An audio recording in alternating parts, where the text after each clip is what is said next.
जंगल एक ऐसी जगह है जहाँ हर दिन एक नई कहानी शुरू होती है और हर राज का पर्दा फाश होता है। लेकिन आज की सुबह कुछ अलग थी, क्योंकि आज जंगल में एक ऐसी चीज मिली जिसे देखकर हर कोई परेशान हो जाता। एक पुराना चमकता हुआ आईना, लेकिन उस आईने में एक राज छुपा था। तो आइए आज की कहानी शुरू करते हैं, जिसका नाम है बोबो का धोखेबाज आईना। चिक्की और उसके दोस्तों की कहानी, दोस्ती और हिम्मत की निशानी। जंगल में सभी जानवर अपने काम में लगे हुए थे।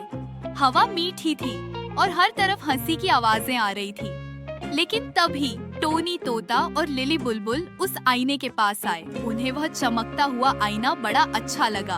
उन्होंने सोचा, चलो एक बार इसमें देखते हैं। लेकिन यह क्या? टोनी ने जब उसमें देखा तो उसकी नाक बहुत बड़ी लग रही थी और लिली ने देखा तो उसकी गर्दन बहुत लंबी लग रही थी। अरे, यह मेरी नाक आलू जैसी क्यों लग रही है? मेरी गर्दन तो जिराफ की तरह लंबी हो गई। वह दोनों घबरा गए और भागते हुए चिक्की के पास पहुँचे। चिंकू और पिंकू पहले से ही वहाँ थे। उन्होंने टोनी और लिली को हैरानी से देखा। क्या हुआ? तुम दोनों इतने अलग क्यों लग रहे हो? टोनी तोता, तुम्हारी इतनी बड़ी कैसे हो गई? लिली और टोनी ने चिक्की माँ को सारी बात बताई। चिक्की समझ गई कि ये कोई जादू नहीं बल्कि बंदर गैंग की शरारत। उसने सबको शांत किया और सोचा, इस धोखे का सच सामने लाना होगा। चिक्की और उसकी टीम उस आईने के पास जा रहे थे। रास्ते में उन्हें अजीब अजीब आवाजें सुनाई दे रही थी। ऐसा लग रहा था जैसे कोई चुपके से हंस रहा हो। वह आईने के पास पहुँचे और तभी चिंकू ने उस आईने में देखा। अरे, मैं तो बिल्कुल छोटा हो गया, बिल्कुल छोटा। उसकी आवाज सुनकर पिंकू भी आईने के पास गई। पिंकू ने जब उसमें देखा तो उसके गाल इतने बड़े दिखे कि वह बिल्कुल गोल गुब्बारे जैसी लग रही थी। सब हंसने लगे, लेकिन वह जानते थे कि यह सिर्फ एक मजाक था।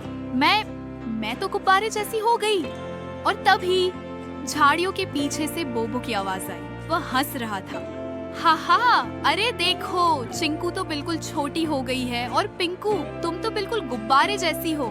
चिक्की और उसकी टीम ने आईने के पीछे देखा और बंदर गैंग चुपके से हंस रही थी। वह समझ गए कि यह सारी मुसीबत की जड़ कौन है। चिक्की ने बोबो और उसकी गैंग को सामने आने के लिए कहा। बोबो ने सामने आने से मना किया, लेकिन जब चिक्की ने प्यार से कहा तो वह सामने आ गए। चिक्की ने उन्हें समझाया कि यह सब करना गलत है, इससे दोस्तों को दुख होता है। बोबो, मोबो, लोलो, तुमने यह गलत किया है। सच को छुपाना और लोगों का मजाक उड़ाना अच्छी बात नहीं है। इस आईने में सबकी शक्ल अलग लग रही है, लेकिन इससे उनका दिल या उनकी दोस्ती नहीं बदलती। बोबो ने गुस्से में कहा कि उनको कोई फर्क नहीं पड़ता, लेकिन चिक्की ने उसको आईने में देखने के लिए कहा। बोबो ने जब देखा, उसमें उसकी शक्ल बिल्कुल अजीब लग रही थी। ये मैं कैसा लग रहा हूँ?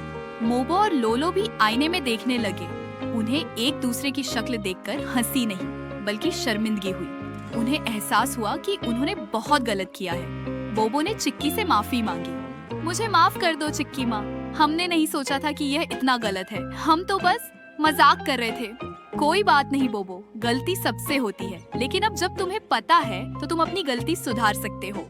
बोबो और उसकी गैंग ने जल्दी से उस आईने को वहाँ से हटा दिया। उन्हें समझ आ गया था कि असली खूबसूरती शक्ल में नहीं, दिल में होती है और सच्चाई हमेशा जीतती है। एक बार फिर दोस्ती और ईमानदारी जीत गई। जंगल सुरक्षित रहा। असली खूबसूरती वह है जो हमारे दिल में होती है, हमारी शक्ल में नहीं। चिक्की की टीम के साथ हर मुश्किल आसान।